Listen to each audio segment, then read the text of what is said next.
आप सबको प्रभु यीशु मसीह के मधुर नाम में नमस्कार। हम एक बार फिर परमेश्वर के भवन में परमेश्वर की इबादत करने के लिए आए हैं। निश्चय हम सब मिल नहीं पा रहे हैं, लेकिन परमेश्वर अपने भवन में है और वो कहता है समस्त पृथ्वी उसके सामने शांत रहे। तो आइए हम कुछ देर परमेश्वर के वचन पर विचार करें, लेकिन उसके पहले आइए हम प्रार्थना करें। प्रभु जी, हम धन्यवाद देते हैं, आपने सप्ताह भर संभाला और फिर से ये मौका दिया है कि हम अपने लोगों के साथ इस माध्यम से जुड़ सकते हैं और उनसे आपके वचन की बातों को कर सकते हैं। प्रभु जी, मेरी सहायता कीजिए कि मैं आपसे पवित्र आत्मा का अभिषेक लेकर पवित्र वचन को सुना सकूं और जितने प्रिय लोग इसको सुनते हैं वो आपकी आत्मा की अगुवाई में इसको सुने, समझें और इस पर हम सब चल भी सकें। विनती यीशु मसीह के नाम से मांगते हैं, आमीन। प्रियो, पिछले सप्ताह हमने कर्नेलियस के विषय में चर्चा की थी और हमने प्रेरितों का काम उसके 10वें अध्याय में कर्नेलियस के विषय में जो बातें लिखी गई हैं उनको संक्षेप में देखा था। आइए हम एक बार फिर प्रेरितों का काम उसके 10वें अध्याय के दूसरे पद को पढ़ें और उस पर कुछ विचार करें। वह भक्त था और अपने सारे घराने समेत परमेश्वर से डरता था और यहूदी लोगों को बहुत दान देता और बराबर परमेश्वर से प्रार्थना करता था। कर्नेलियस के जीवन के विषय में हमने देखा था कि 4 प्रमुख बातें यहाँ पर लिखी गई हैं। पहली बात, वो भक्त था। दूसरा, वो अपने घराने समेत परमेश्वर से डरता था। और तीसरी बात, यहूदी लोगों को बहुत दान देता। और चौथी बात, बराबर परमेश्वर से प्रार्थना करता था। और पिछले सप्ताह हमने कर्नेलियस के जीवन की इन 4 प्रमुख बातों में से केवल एक बात पर चर्चा की थी और वो थी कि वो भक्त था। कर्नेलियस भक्त था और परमेश्वर की भक्ति बड़ी ईमानदारी से करता था। वो यहूदी नहीं था, उसने व्यवस्था का पालन नहीं किया था, फिर भी उसके जीवन में सच्चे परमेश्वर के प्रति एक भक्ति थी और परमेश्वर ने उस भक्ति का आदर किया। आज हम उसके जीवन की अन्य विशेषताओं को देखते हैं। यहाँ पर लिखा है वो अपने घराने समेत परमेश्वर से डरता था। कर्नेलियस के जीवन की जो एक और महत्वपूर्ण बात है और वो ये है कि वो अपने घराने समेत, वो अकेला नहीं, वो अपनी सिर्फ पत्नी के साथ नहीं, लेकिन लिखा है वो अपने घराने समेत परमेश्वर से डरता था। और ये महत्वपूर्ण बात है। बहुत से आज हम परिवार देखते हैं जिसमें कि स्त्रियां विश्वास करती हैं, पुरुष विश्वास नहीं करते। पुरुष विश्वास करते हैं, स्त्रियां नहीं करती। स्त्री और पुरुष करते हैं, लेकिन बच्चे आत्मिक जीवन में शून्य हैं। लेकिन यहाँ पर लिखा है कर्नेलियस के विषय में कि वो अपने सारे घराने समेत परमेश्वर से डरता था और परमेश्वर इस बात से बहुत प्रसन्न होता है क्योंकि घराने की स्थापना करने वाला परमेश्वर है। उसने परिवार बनाए और वो चाहता है कि लोग उस घराने समेत उसका आदर मान करें, उससे डरें। और यहाँ पर हम देखते हैं कर्नेलियस के विषय में पवित्र वचन कहता है कि वो अपने घराने समेत परमेश्वर से डरता था। बाइबल में ऐसे कुछ घराने हैं जिनको हम देखते हैं कि वो परमेश्वर से अपने पुराने पूरे घराने समेत डरते थे। जब हम उत्पत्ति की पुस्तक उसके 7वें अध्याय के पहले पद में जाते हैं, वहां पर हम नूह का उल्लेख पाते हैं। तब यहोवा ने नूह से कहा, तू अपने सारे घराने समेत जहाज में जा, क्योंकि मैंने इस समय के लोगों में से केवल तुझी को अपनी दृष्टि में धर्मी पाया है तू अपने घराने समेत इस कश्ती में जा, इस जहाज में जा, क्योंकि पूरी दुनिया में, पूरे विश्व में मैंने केवल तुझको और तेरे घराने को अपनी दृष्टि में सही पाया है।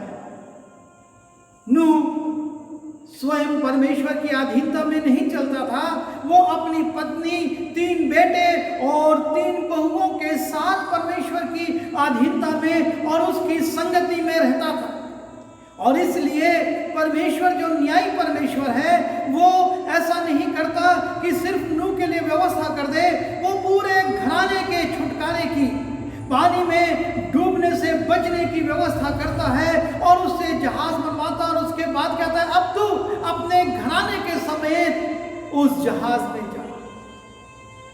परमेश्वर ने आपके और मेरे पूरे घराने के लिए उद्धार की व्यवस्था की है, और वो ये चाहता है कि आप और मैं उस उद्धार को प्राप्त करें, अकेले नहीं लेकिन पूरे घराने के साथ।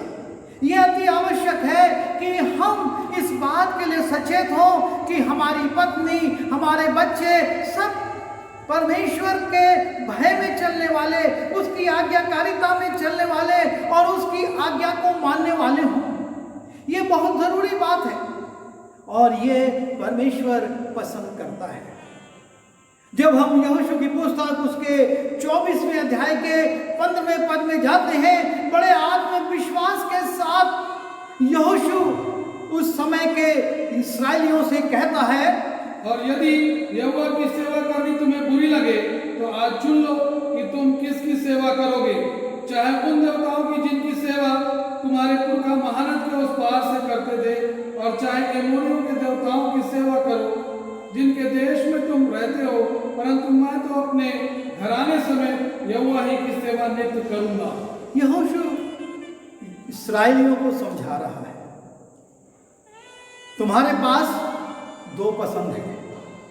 तुम चाहो तो जिस देश में आए हो, एमोरियों, परिज्जियों और यबूसियों और नाना प्रकार की 7 जातियों के बीच में जब तुम आए हो, तुम आज चुन लो तुम किसकी सेवा करोगे। कोई तुम पर दबाव नहीं है, लेकिन ये चुनाव तुम्हारे हाथ में है कि तुम किन देवी देवताओं की उपासना करोगी जिसने अपने लोगों को बचाने की शक्ति नहीं थी, जो अपने लोगों को बचा नहीं सके, या उस परमेश्वर की जो तुमको मिस्र से 40 वर्ष की यात्रा कराकर यहां तक पहुंचाया है। तुम चुन लो, ये तुम्हारे हाथ में है। लेकिन मैं चुन चुका हूं, मेरा चुनाव हो चुका है, और मैं तो ना सिर्फ अकेले लेकिन अपने घराने के साथ यहोवा ही की सेवा करूंगा। वो बड़ी स्पष्टता से अपने पूरे घराने के प्रति अपने विश्वास को प्रकट कर रहा है कि तुमको जो चुनना है चुनो, पर मैंने और मेरे घराने ने एक चुनाव कर लिया है, और वो चुनाव ये है कि मैं अपने घराने के साथ अपने परमेश्वर यहोवा ही की सेवा करूंगा।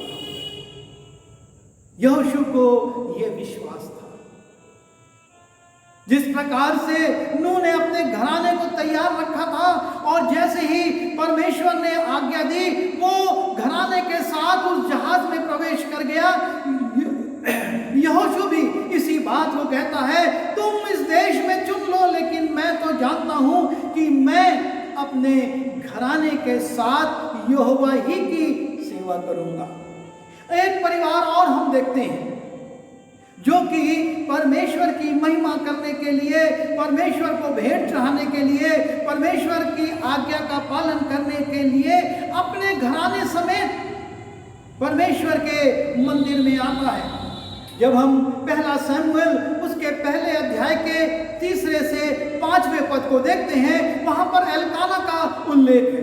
वह पुरुष प्रतिवर्ष अपने नगर से सेनाओं के यहोवा को दंडवत करने और मेलबलि चढ़ाने के लिए शीलो में जाता था। वहाँ होप्नी और फिनहास नामक एली के 2 पुत्र रहते थे जो यहोवा के याजक थे। जब जब एल्काना मेलबलि चढ़ाता, तब तक वह अपनी पत्नी पनिन्ना को और उसके सब बेटे बेटियों को दान दिया करता था, परंतु हन्ना को वह दूना दान दिया करता था, क्योंकि वह हन्ना से प्रीति रखता था। तो भी यहोवा ने उसकी कोख बंद कर रखी थी। यहाँ पर एल्काना अकेले भेंट चढ़ाने नहीं आता है, लेकिन लिखा है जब जब वो भेंट चढ़ाता था अपनी पत्नी पनिन्ना, उसके बच्चों को और हन्ना जो उसकी पत्नी थी उनको भेंट देता था। अर्थात वो परमेश्वर के भवन में अकेले नहीं आता था कि मैं जाऊं और मेरी ड्यूटी पूरी हो जाएगी, मेरा कर्तव्य पूरा हो जाएगा, परमेश्वर का जो अंश है वो मैं शीलो में देकर आ जाऊंगा। नहीं, वो अपनी दोनों पत्नियों और पनिन्ना के बच्चों के साथ आता था।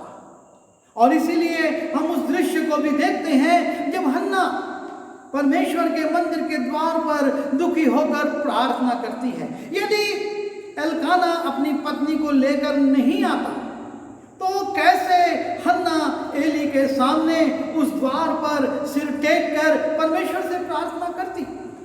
और ये प्रार्थना हन्ना के लिए बड़ी आशीष का कारण बन गई। इसलिए ये जरूरी है कि हम ना सिर्फ अपने परमेश्वर यहोवा की सेवा अपने घराने के साथ करें, लेकिन आराधनाओं में, प्रार्थना सभाओं में, संगतियों में भी उनको साथ में ले जाएं।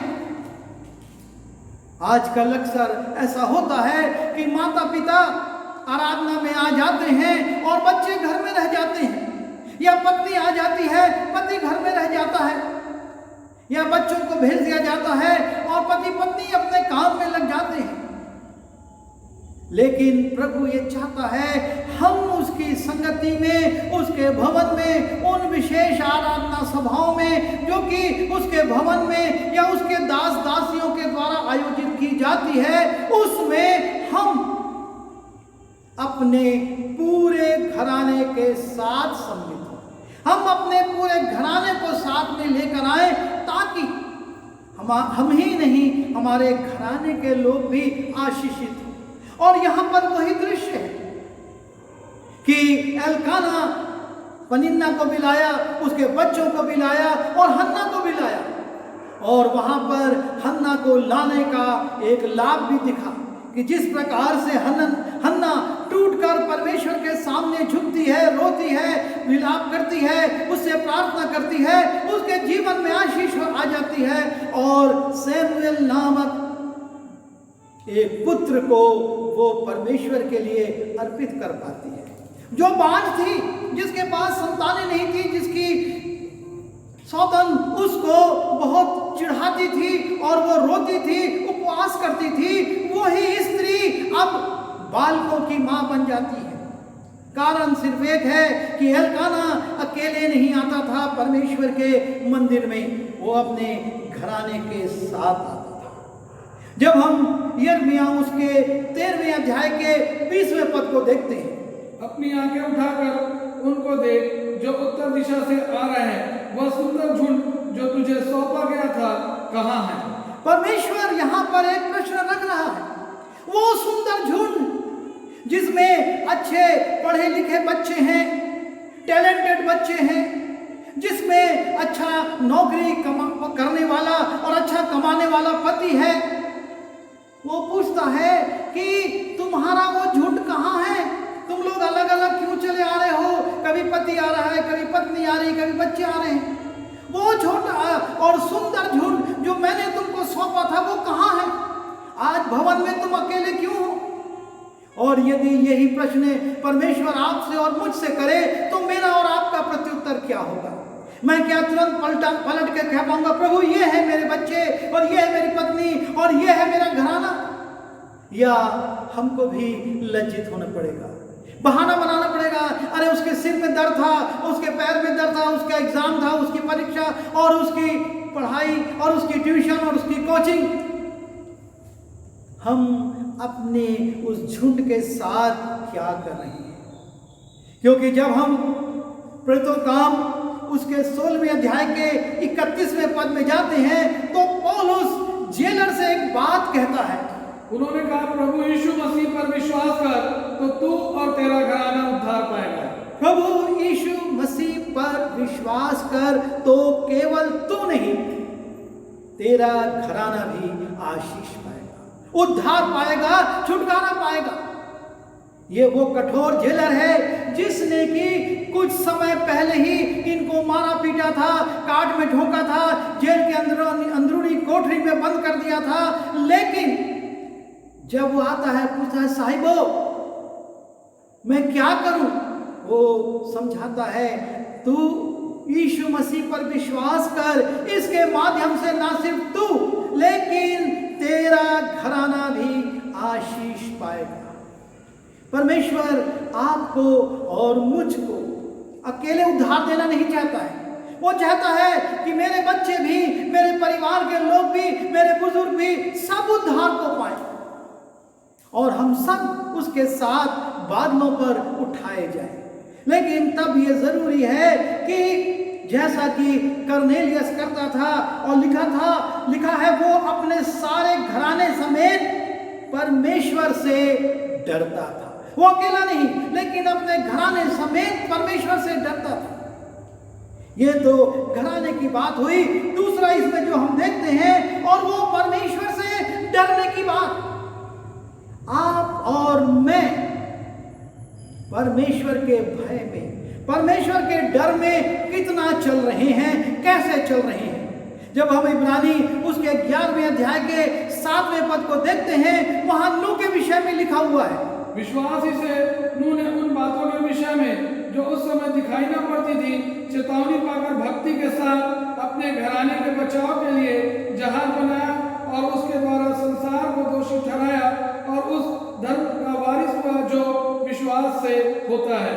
उसने डर रखा, परमेश्वर का भय अपने अंदर रखा और परमेश्वर का भय अपने अंदर रखने के कारण उसने लिखा है कि विश्वासी से नूह ने उन बातों के विषय में जो उस समय दिखाई ना पड़ती थी।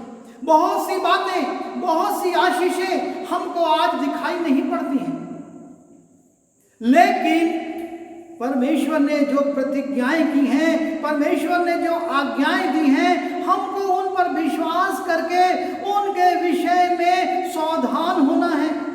लिखा है विश्वास ही से नूह ने उन बातों के विषय में जो उस समय दिखाई ना पड़ती थी चेतावनी पाकर भक्ति के साथ अपने घराने के बचाव के लिए जहाज बनाया।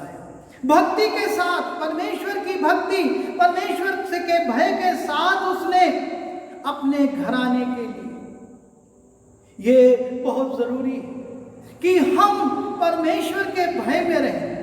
घराना तो है ही, साथ ही साथ हमारे जीवन में परमेश्वर का डर, परिवार के लिए, अपने लोगों के लिए, अपने व्यक्तिगत जीवन के लिए कैसा है। नूह ने तो भक्ति के साथ अपने घराने के बचाव के लिए जहाज बनाया। हम क्या कर रहे हैं आज? हमारी स्थिति क्या है? जब हम अय्यूब की पुस्तक उसके पहले अध्याय के 5वें पद को देखते हैं, जब जब भोज के दिन पूरे हो जाते तब तब अय्यूब उन्हें बुलवाकर पवित्र करता और बड़े भोर को उठकर उनकी गिनती के अनुसार होम बलि चढ़ाता था, क्योंकि अय्यूब सोचता था कदाचित मेरे लड़कों ने पाप करके परमेश्वर को छोड़ दिया हो। इस रीति अय्यूब सदैव किया करता था। अय्यूब बड़ा सावधान था अपने बच्चों के प्रति और वो जानता था कि ये युवा हैं और इनसे भूल हो सकती है, और इसलिए लिखा है जब जब वो त्योहारों के दिन, वो भोज के दिन समाप्त हो जाते थे, वो उठता था, प्रत्येक बच्चे के नाम से वो परमेश्वर के सामने बलि चढ़ाता था, उनके लिए प्रार्थना करता था कदाचित मेरे बच्चों ने भूलवश पाप कर दिया हो, परमेश्वर की दृष्टि में उन्होंने गलती कर दी हो, दोषी हो गए हो, और इसलिए ये जरूरी है कि मैं उनके लिए प्रायश्चित करूं।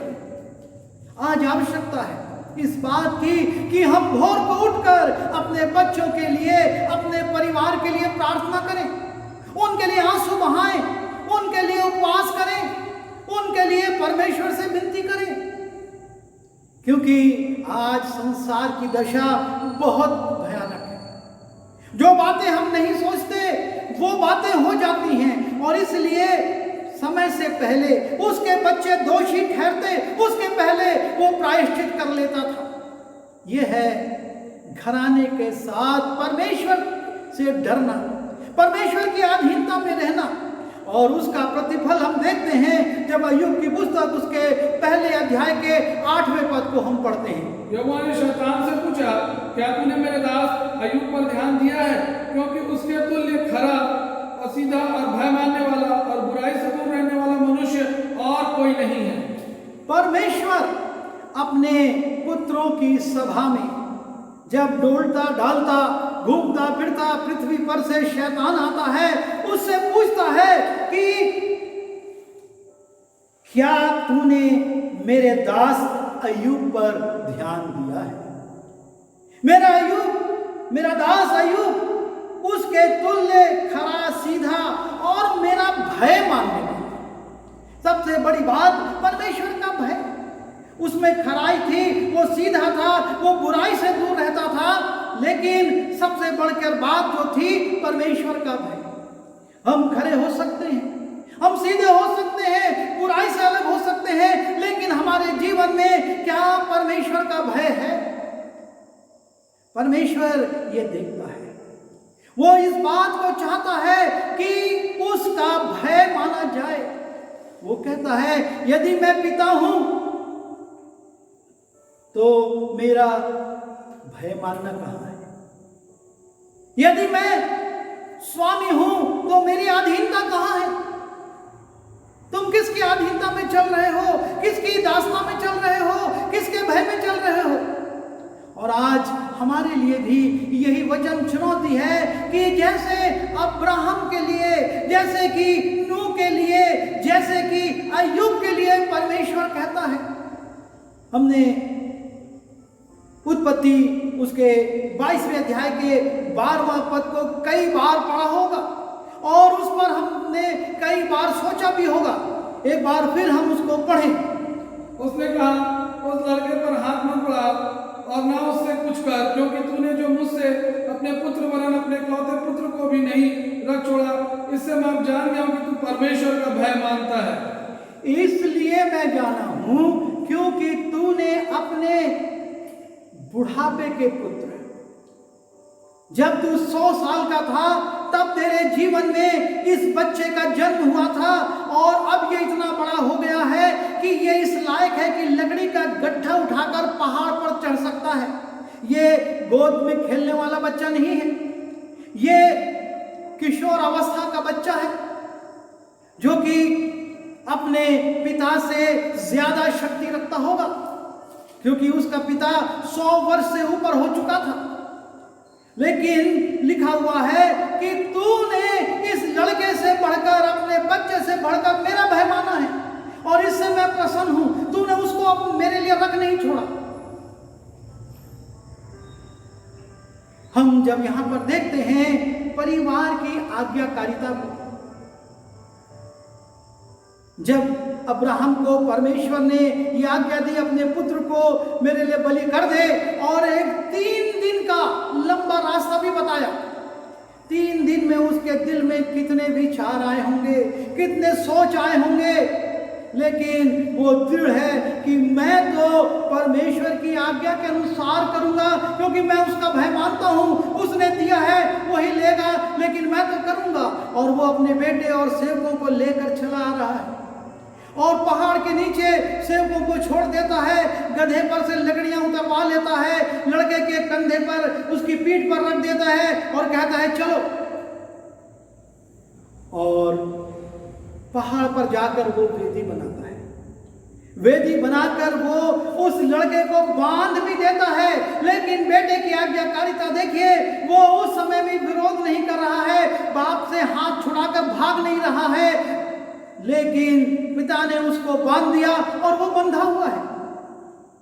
उसको समझ में आ गया पिता के हाथ में खंजर है, मैं बलि किया जाऊंगा, मैं मार दिया जाऊंगा, लेकिन वो जानता है ये मेरा पिता है और जो कर रहा है सही कर रहा है।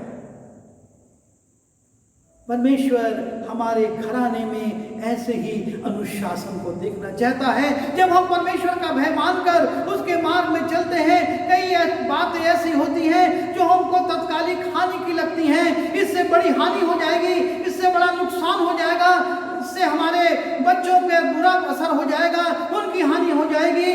लेकिन परमेश्वर ने कहा है, मैं जो कल्पनाएं तुम्हारे लिए करता हूं वो हानि की नहीं वरन लाभ ही की हैं, और अंत में मैं तुम्हारी आशा को पूरा करूंगा।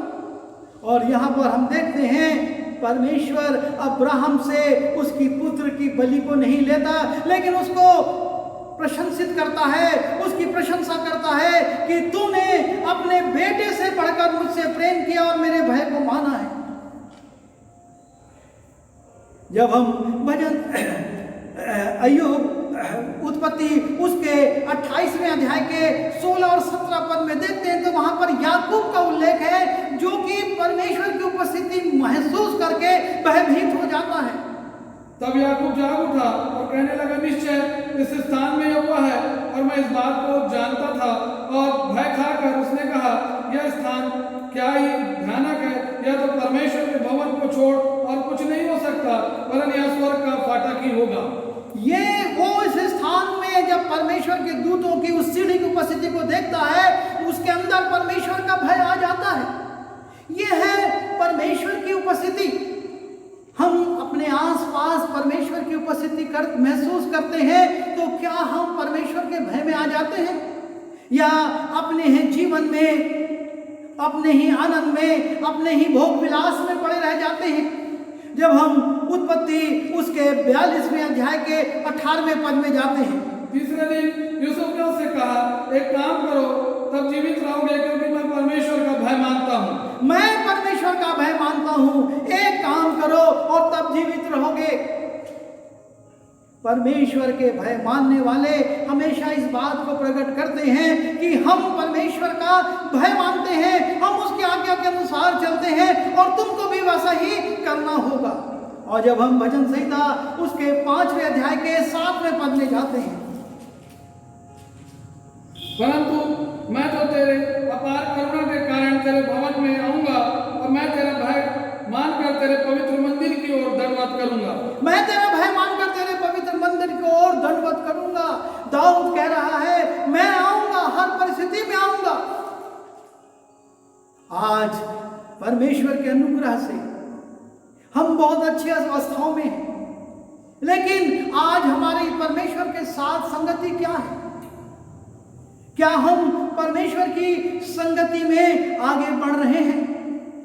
जब हम पहला राजा उसके 18वें अध्याय के 7वें पद को देखते हैं, मध्य मार्ग में था कि एलिया उसको मिला, उसे पहचान कर वह मुंह के बल गिरा और कहा, हे मेरे प्रभु एलिया, क्या तू है? वो एलिया को देखकर, उबद्या का वर्णन है, और वो एलिया को देखकर उसको प्रणाम करता है। और उसके बाद 12वें पद में, फिर ज्यों ही मैं तेरे पास से चला जाऊंगा, त्यों ही यहोवा का आत्मा तुझे ना जाने कहां उठा ले जाएगा। अतः जब मैं जाकर अहाब को बताऊं और तू उसे ना मिलेगा, तब वह मुझे मार डालेगा। परंतु मैं तेरा दास अपने लड़कपन से यहोवा का भय मानता आया हूं। उबद्या बता रहा है, मैं तो लड़कपन से परमेश्वर का भय मान रहा हूं, तू मुझको इतने बड़े जोखिम में क्यों डाल रहा है? क्योंकि जब हम देखते हैं एलिया को, वो उससे कहता है, जा और राजा से कह कि आज वर्षा होगी, जबकि 3.5 वर्ष से आकाश बंद था। और उबद्या कहता है, अगर मैं जाऊंगा और कहूंगा और वो तुझको ढूंढेगा और तब तक परमेश्वर का आत्मा तुझको कहीं ले जाएगा, तो वो तो मुझको मार देगा, क्यों कहेगा तूने मुझसे झूठ किया कहा है। परमेश्वर के भय मानने वालों के लिए परमेश्वर जीवन रखता है, और इसलिए एलिया उसको कहता है, तू जा और मैं रहूंगा और तेरे मालिक से मिलूंगा। और नाना प्रकार की बातें, ये सारी बातें हम जानते हैं, सिर्फ हम इस बात पर देख रहे हैं कि परमेश्वर का भय कैसे लोगों के जीवन में था।